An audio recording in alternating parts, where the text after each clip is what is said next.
Historia de Ghanem, hijo de Abu Ayyub, el esclavo del amor.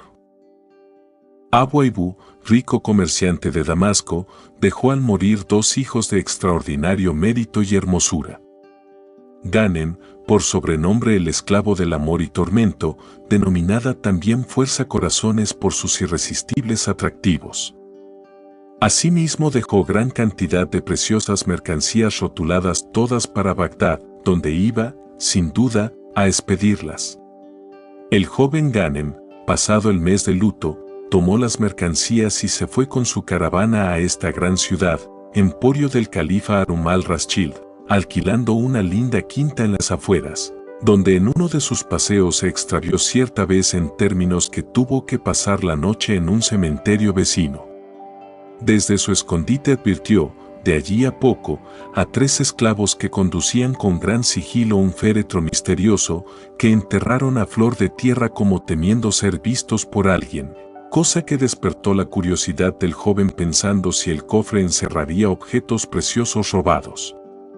Su estupor fue inmenso cuando, removiendo luego la tierra y alzando la abierta tapa del féretro, advirtió en él a una joven de maravillosa hermosura, quien, al sentir el fresco de la noche, estornudó y se movió como si despertase del sueño provocado por algún narcótico, como así era en efecto. Los tiernos cuidados de Ghanem acabaron haciendo volver en sí a la hermosa, que, con espanto, preguntó dónde se hallaba, y llamando a sus criadas flor de jardín, rama de coral, caña de azúcar, luz del día, estrella de la mañana y delicias del siglo. La infeliz que así acababa de salvarse de ser enterrada viva contó a Ghanem la causa de aquella su desventura, resultando que era Tormento, la favorita más preciada del califa y víctima, en ausencia de éste, de los celos de Zobeida la sultana, quien, para deshacerse de ella, la había mandado propinar un narcótico y hacerla así enterrar. Todo esto lo reveló la joven a su salvador, alzando su velo, una vez que éste la hubo llevado a su casa dentro de su ataúd para no despertar sospechas de las gentes que conocían sus relaciones con el sultán. No hay que añadir que Salvador y Salvada se vieron al punto presos en las redes de fuerte y recíproca pasión, pero Ghanem, haciendo el debido honor a la favorita del califa, la respetó en todo y por todo, conformándose con servirla bajo el justo sobrenombre que llevaba de el esclavo del amor, aunque semejante proceder le condenase a ser eternamente desgraciado ya el resto de sus días. Así vivieron muriendo no poco tiempo. Entre tanto Zobeida, sin poder desechar los naturales remordimientos por su crimen, discurría el medio de sincerarse ante el califa a su regreso. Como era de esperar, este último, cuando volviese querría ver por última vez a la difunta y descubrirse todo. Por consejo, pues, de su vieja y perversa aya, hizo construir de madera una estatua, perfecto remedio de la rival a quien creía ya muerta, enterrarla y hacerla alzar un soberbio mausoleo. En efecto, cuando volvió el califa y supo toda la horrible desgracia, ciego de amor se hizo conducir al mausoleo, y por su propia mano alzó la tapa del féretro, pero, respetuoso con la majestad de la muerte, no se atrevió a más y se retiró a llorarla en su palacio, bien ajeno a pensar la enorme mistificación de que había sido objeto por la infame Zobeida. Rendido, al fin, por la fatiga quedóse adormilado un momento, y la esclava aurora del día, que en unión de estrella de la mañana velaban su sueño, dijo a esta última, si nuestro rey y señor supiese que Tormento no solo no ha muerto, sino que disfruta excelente salud, lejos de su enemiga. ¿Cómo es eso?, exclamó el califa, despertando de improviso. Hablad pronto si queréis conservar vosotras la vida. Por toda respuesta Aurora del día puso en manos de su amo un billete anónimo acabado de recibir y que relataba punto por punto toda la aventura. No puede pintarse la rabia y los celos que levantaron el pecho del califa al saber por el anónimo que Tormento y el joven comerciante Ghanem llevaban ya 2 meses viviendo juntos en su retiro sin pensar en la venganza del sultán, así que lo descubriese. En efecto, este dio órdenes inmediatas de que se prendiese y trajese en el acto a los dos culpables y fuese arrasada hasta los cimientos la quinta de Ghanem. La orden fue cruelmente ejecutada, presa y encerrada a Tormento en inaccesible torre, y arrasada hasta no dejar piedra sobre piedra la casa de Ghanem. En cuanto a este último, prevenido a tiempo por Tormento al percatarse del peligro que entrañaba la llegada de la fuerza del visir, se untó de negro toda la cara, y sacando la vajilla del servicio como si fuese un esclavo etíope, se puso en seguro pasando inadvertido entre las mismas fuerzas que a prenderle venían por orden del sultán. La impotente ira de éste no tuvo límites cuando supo la fuga de Ghanem e hizo expedir cartas órdenes a todos los reyes, sus tributarios, para que le hiciesen azotar, cargar de cadenas y pasear afrentosamente por todas las calles de la ciudad en que se le prendiera, como igualmente todos los individuos de su familia, después de saquearle sus viviendas. La madre de Ghanem, entretanto, al no saber de él meses y meses, le tuvo por muerto y, en unión de fuerza corazones, su hija, le lloraban a diario en el mausoleo que habían hecho alzar a su memoria. Allí fueron presas, pues, y luego vergonzosamente castigadas según la orden del califa, aunque con gran pena por parte de todos los habitantes de Damasco, quienes, para evitar la afrenta consiguiente de entrambas, se encerraron, sin excepción, en sus casas cuando el verdugo las paseó desnudas y encadenadas por toda la ciudad. La propia reina luego las socorrió secretamente, aunque no pudo evitar el que su esposo, Mohamed el Zinebi, las desterrase de todo el reino con prohibición de que nadie, bajo pena de muerte, las diese ni siquiera agua ni pan. Gracias, sin embargo, a la bondad de algunas fieles aldeanas, madre e hija fueron socorridas, auxiliadas, calzadas y vestidas con toscas camisas de crin. Así pasaron a Alepo, luego hasta Mosul y por fin a Bagdad, con la esperanza de hallar allí a Ghanem. Entretanto seguía cada vez más rigurosa la prisión de Tormento en la torre obscura. Cierta noche en que pasaba disfrazado, según costumbre, por junto a la torre, oyó a Tormento que decía, plañendo sus desgracias, ¿dónde te hallarás hoy, amor mío, desdichadísimo Ghanem? ¿Por qué no me dejaste perecer en el cementerio, en lugar de prestarme tu auxilio caballeresco y generoso cuando ya me habían enterrado viva? ¿Y qué fruto has recogido además de todos tus cuidados y respetos a la favorita de un irreflexivo califa? ¿Y tú, oh ciego mortal, qué es lo que podrás alegar en tu defensa así en el tribunal del soberano juez te encuentres acusado por Ghanem, tu inocente víctima? Aquello fue para el califa algo así como un rayo de luz en medio de negra tempestad. Hizo comparecer al punto a Tormento a su presencia. Esta, con firmeza que revelaba la verdad de sus palabras, le contó todas sus aventuras desde el día del narcótico y el extraordinario respeto de que la había hecho objeto Ghanem, diciendo siempre, no obstante su amor, lo que pertenece al amo, le está vedado al esclavo.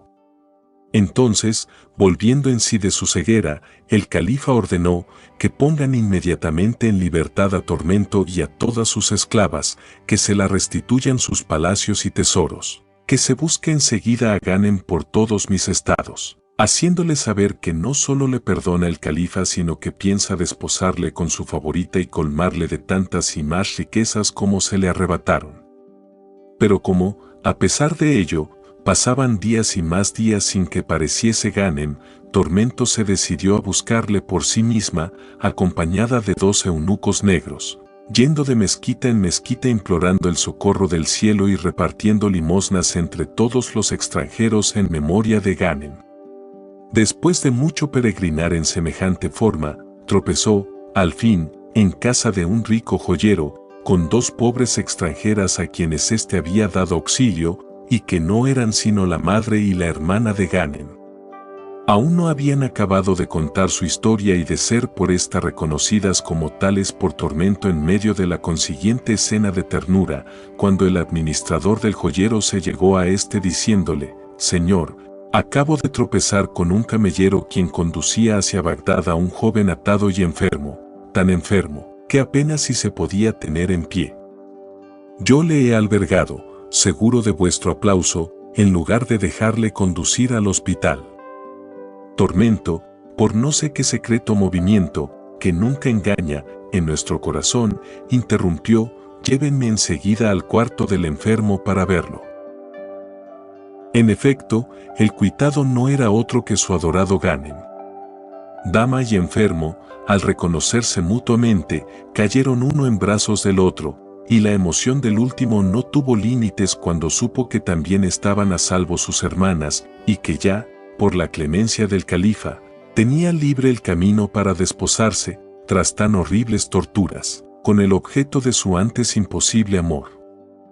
Todo fue fiesta de allí a cortos días en Bagdad, con motivo de los dobles desposorios de Ghanem con tormento y de fuerza corazones con el propio y poderoso califa, el comendador de los creyentes Harun al-Rashid. Transparente resulta el simbolismo del cuentecito de Ghanem. Este héroe, en efecto, émulo de todos los candidatos a la iniciación, descubre sepultada y bajo velos por la malicia de una rival a tormento o fuerza corazones, es decir, a la Isis de su propia alma, avasallada, muerta, sepultada en y por Zobeida, nuestro cuerpo. Ghanem consigue resucitarla, desencantarla o tornarla a la vida, al igual de los demás héroes sus congéneres, Perseo, Orfeo, Sigfredo, etc., que tal es la labor de los verdaderos esclavos del amor celeste y trascendente, simbolizados en él. En este sentido el cuento es una variante del cuento de El Jorobadito y los 7 barberos, que vendrá después y se enlaza también con muchos otros, tales como los que siguen, relativos a Camaralzaman y Badura, y que daremos sumariamente en sucesivos capítulos. Entre las numerosas reminiscencias que las 1001 noches tienen de esa antiquísima obra maestra de la literatura oriental que se llama el poema del Mahabharata o diálogo entre el maestro Krishna y su discípulo Arjuna, es una de las más notables la que se refiere en el texto de Marruz a los relatos hechos por el visir Dandan al rey Daul Makán durante el sitio de Constantinia, y que viene a constituir otra prueba más de lo que llevamos dicho acerca de los renacimientos operados a lo largo de la historia del Asia Menor con los primitivos y perdidos cuentos o leyendas de la remota Persia. Estos relatos, por otra parte, constituyen la transición del cuento de Safia, Armina y Zobeida, del capítulo anterior, notabilísimo al de Camaralzaman y Badura, que había de ser objeto del capítulo siguiente y están también bastante relacionados con los de Sindbad el Marino, que ya conocemos. Historia del rey Omar al-Nemán y de sus 2 maravillosos hijos Escarcán y Daul Makán. El poderío del rey Omar al-Nemán era formidable y único en el mundo. Tan ardiente el rey era, que el fuego no le quemaba, y cuando se enfurecía despedía llamitas centelleantes por las ventanas de la nariz. Había sometido ya a todas las criaturas y llevado hasta las tierras más apartadas sus ejércitos victoriosos. El rey contaba con 4 mujeres legítimas, de las cuales solo una había sido fecunda, dándole un hijo llamado Escarcán que, en punto a dotes de valor, resultó ser un verdadero prodigio con el tiempo. Tenía, además, el rey 360 concubinas, número igual al de los días del año copto, y cada una era de su raza y tenía distinto aposento en el palacio. Estos aposentos estaban agrupados en 12 edificios, que es el número de los meses del año, y el rey Ornar visitaba cada noche a una de sus concubinas, a la que luego no volvía a ver hasta el año siguiente. Una de estas concubinas, llamada Safia, regalo del rey griego de Caisaria, concibió también, dando a luz en un solo parto, primero a una niña, a la que se llamó Nosatusamán, luz del tiempo, y luego un niño, a quien se le puso por nombre Daul Makán, luz de la ciudad. Cierto día llegaron a la corte los emisarios de Afridonios, rey de Constantinia, pidiéndole auxilio contra el rey Ardobios de Caisaria. La causa de la guerra era que se había encontrado un tesoro de la remota época de El Iskandar el de los 2 cuernos, consistente, entre otras maravillas, en 3 gemas como huevos de avestruz con inscripciones jónicas capaces de preservar, a quien las poseyese de todo peligro y todo mal. El jefe árabe que se encontró el tesoro se lo remitió al rey Afridonios en una nave que fue saqueada por los soldados del rey Ardobios de Caisaria, por lo que aquel declaró a este una guerra a sangre y fuego y solicitó el auxilio de Ornar. El visir Dandán aprobó la resolución y fue enviado con un fuerte ejército, en cuya retaguardia iba el príncipe Escarcán. Así marcharon uno y otro día, hasta que cierta noche llegaron a un valle delicioso donde se acordó acampar durante 3 para dar descanso a las tropas. Escarcán siguió después recorriendo el valle hasta que se quedó dormido sobre su caballo. Este se detuvo en medio de una selva impenetrable, en la que oyó una voz dulcísima cantar a la luz de la luna. La voz procedía de un monasterio vecino, a la orilla de cuyo río cantaban y danzaban 10 esclavas blancas en torno de una joven maravillosa llamada Abrisa, de la que al punto quedó prendado Escarcán, obteniendo de ella hospitalidad en el monasterio, donde le honró y agasajó como a un efectivo príncipe. Tras el banquete con que le obsequiara Abrisa a Escarcán, la joven contó a este su historia. Era la hija única del rey Ardobios de Caisaria, bajo la terrible enemiga de la vieja madre de todas las calamidades, nodriza que fuera de su padre, y que residía en aquel monasterio con sus ninfas.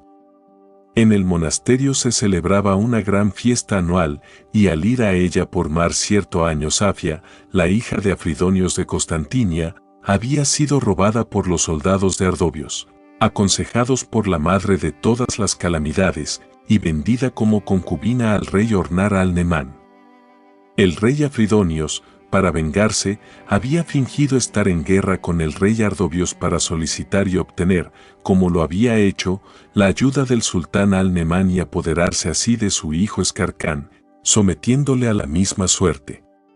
Felizmente, al encontrarse el príncipe Escarcán y la joven Abrisa, todo quedaba aclarado, y ambos en disposición de escapar de aquel peligro, volviéndose Escarcán con sus padres y Abrisa tras él. Así se puso por obra, pero como el príncipe quedase a retaguardia, fue alcanzado en un desfiladero por las huestes de Ardobios, trabándose fiero combate, en el que, cosa extraña, no hubo ni un herido siquiera por parte de los musulmanes, hasta venir al combate personal del príncipe Escarcán con su agresor, que resultó ser la misma Abrisa, disfrazada de guerrero como sus doncellas para mostrarle sus energías de amazona. Recibida Abrisa con admiración en toda la corte, para pagar su hospitalidad regaló al rey Omar 2 de las 3 gemas maravillosas y la otra a Escarcán. El sultán, a su vez, se las donó a sus otros 2 hijos, Nosatú y Daul Makán. Al informarse Escarcán de que tenía otro hermano, cosa que ignoraba, se llenó de despecho huyendo de palacio, al par que el sultán por medio de un narcótico hacia concubina suya a Arisa. Esta última, al despertar, vio horrorizada lo ocurrido y huyó, dando a luz en medio del desierto, asistida solo por Rama de Coral, su esclava, y muriendo a manos del negro moroso, que las había querido robar. Su padre, el rey Ardobios, aún llegó con tiempo de ver horrorizado lo acaecido y recoger de la ninfa el último suspiro. «Yo te vengaré», dijo la terrible madre de todas las calamidades, «si, después de los funerales, sigues mi consejo». Este consejo consistía en enviar al sultán Omar a las 5 jóvenes más bellas y mejor educadas y sabias de Caisaria para que ganasen ascendiente sobre él y le hiciesen perecer, como se verá después. Entretanto, apenadísimo Escarcán, tanto por la enormidad de su padre con Abrisa como por ver que éste casi prefería al hijo de la concubina Safia, se retiró a la gobernación de Damasco, mientras que sus 2 hermanos paternos, Nosatú y Daul Makán, se escapaban a una peregrinación a la Meca y a Jerusalén, donde se vieron el atacado de una cruel enfermedad que le puso al borde del sepulcro, y ella robada por unos beduinos, que la vendieron luego como esclava al propio Escarcán. Este, sin saber que se trataba de su propia hermana de padre, tuvo de ella una hija, y a quien se llamó Fuerza del Destino, pero, al enterarse más tarde de semejante desgracia, la desposó con su guardasellos.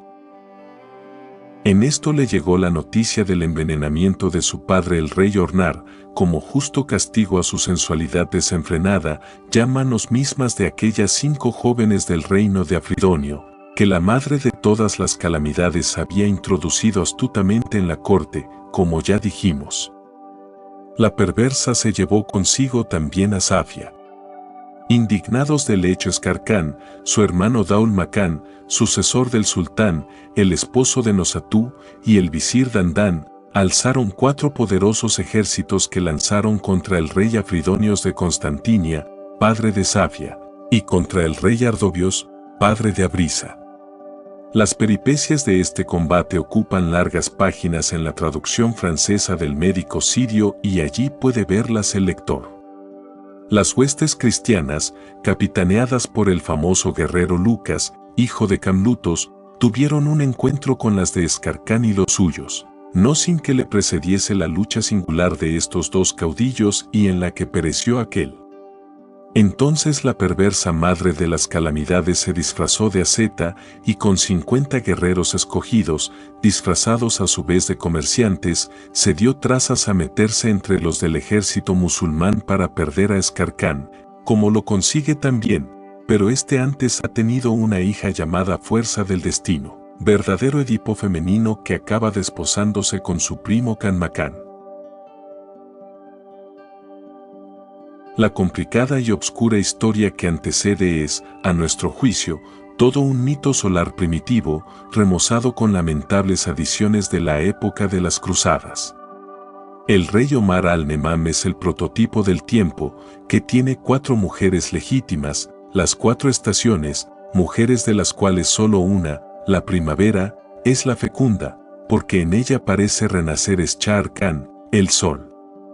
Contaba además Omar con 360 concubinas, número igual al de los días del año, pues sabido es que los otros 5 días restantes o anomalísticos no entraban en la cuenta. Vivían dichas concubinas en 12 distintos aposentos, meses o lunaciones, y no eran visitadas por el Señor sino una vez por año. La concubina Safia dio a luz en un solo parto a la niña luz del tiempo y al niño luz de la ciudad.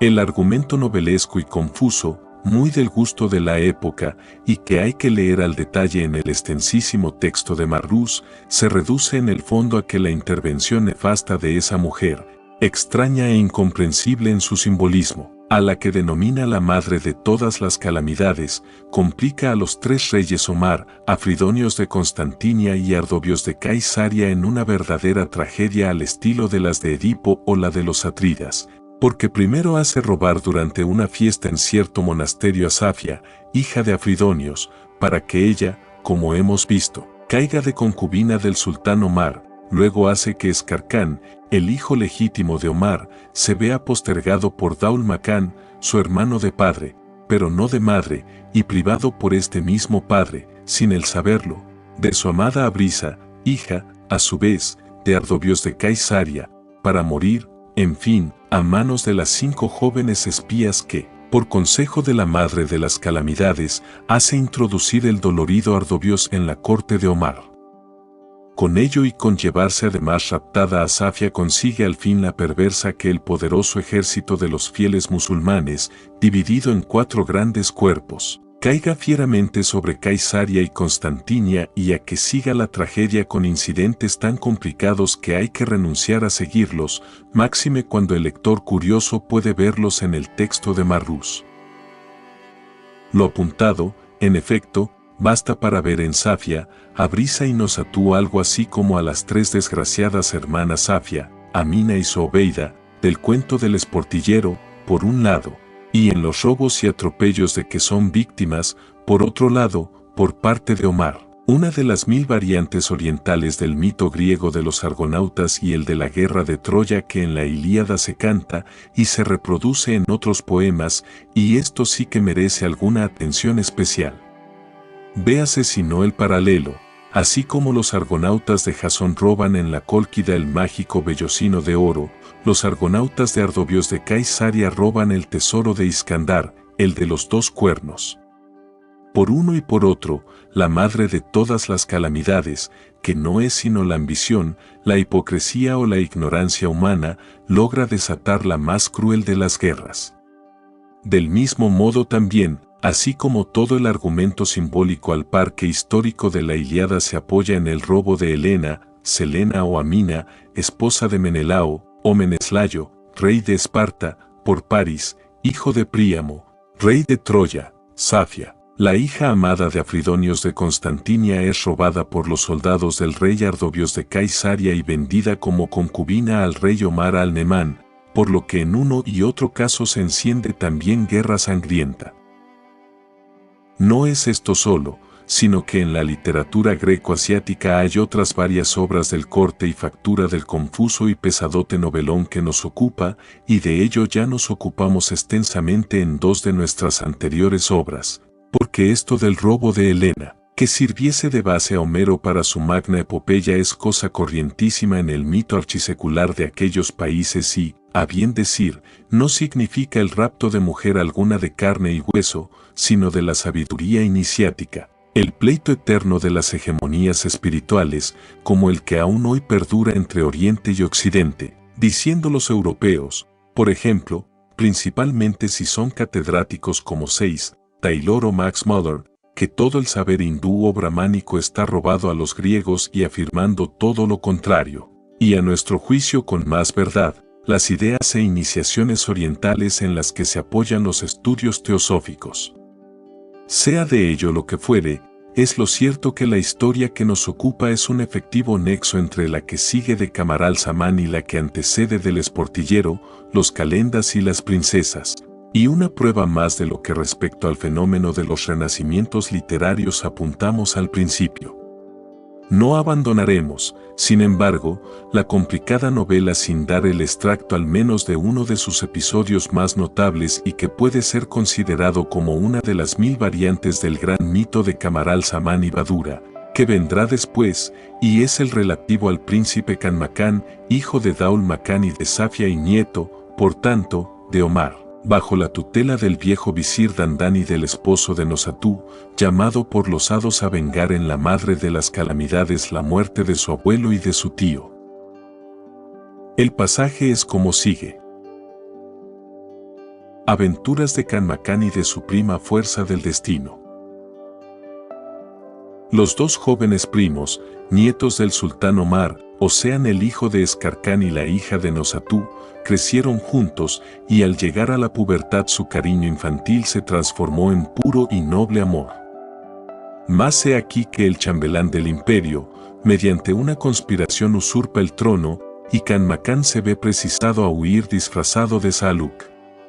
Caminando solo, hambriento y entristecido, el joven Canmacán, a los 40 días de penosa marcha, llega a un valle paradisíaco, y faltándole ya las fuerzas cae dormido bajo un frondoso árbol. Dao sueño le despierta, no sabe cuánto tiempo después, una voz extrahumana, que en el silencio nocturno entona el canto de la primavera y el de la medianoche. El joven, para protegerse contra cualquier sorpresa, sube entonces a la cúspide de un monte y allí oye la misma voz admirable que invisible le canta: si eres genio, sigue, pero si eres tan solo hombre, aguarda prudente a la llegada de la luz. La noche siempre estuvo llena de traiciones y emboscadas. En efecto, gracias al aviso pudo mantenerse en guardia el fugitivo joven, cuando de allí a poco se arroja sobre él un beduino, a quien vence en la lucha cuerpo a cuerpo. El vencido entonces le dice: ¿por qué, si eres príncipe, no te acompaña escolta alguna? A lo que el joven responde como cualquier buen filósofo: porque mi mejor escolta soy yo mismo. Entonces el fugitivo beduino le dice: yo soy Saba ben Ruma ben Emán, de la tribu de Taim en el desierto de Escham. Huérfano, me recogió mi tío, criándome al par que su hija Negina, a quien amo y por cuya causa he huido en busca de la fortuna que como dote me exige mi tío. Por eso me dedico al ladrón. Combatamos, pues, noblemente y cuerpo a cuerpo. En esto llega moribundo sobre un caballo otro beduino, y cuenta que aquel caballo le ha robado al rey Afridonios, pues, fingiendo querer comprarle, le montó y escapó con él. Dicho caballo se llama el Catul el Majmin y es el mejor de toda la admirable raza de El Ajur. He recorrido todo el mundo al galope de mi caballo, dijo al expirar, he franqueado con él torrentes, montañas y precipicios. Muero como viví, errante a lo largo del camino, herido por aquellos mismos a quienes acabo de vencer, y sobre la orilla de este torrente, lejos, muy lejos de mi tierra natal, abandonó todo el fruto de mis trabajos. Recoged vosotros mi noble herencia. Dijo, y ambos se aprestan a suceder al que acaba de morir, empezando el caballero Saba ben Ruma y su escudero el joven Kanmakan una vida de aventuras por todo lo descubierto de la tierra, y que es muy larga de contar.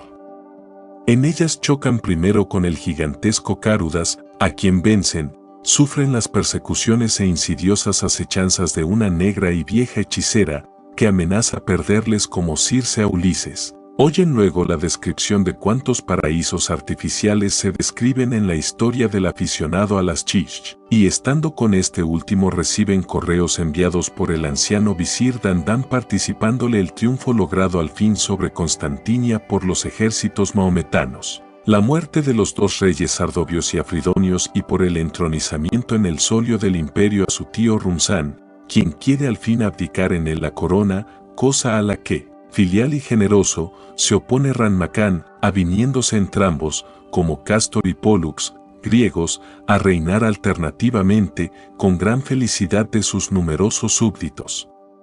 Solo faltaba el dar su condigno castigo a la perversa madre de las calamidades por sus crímenes.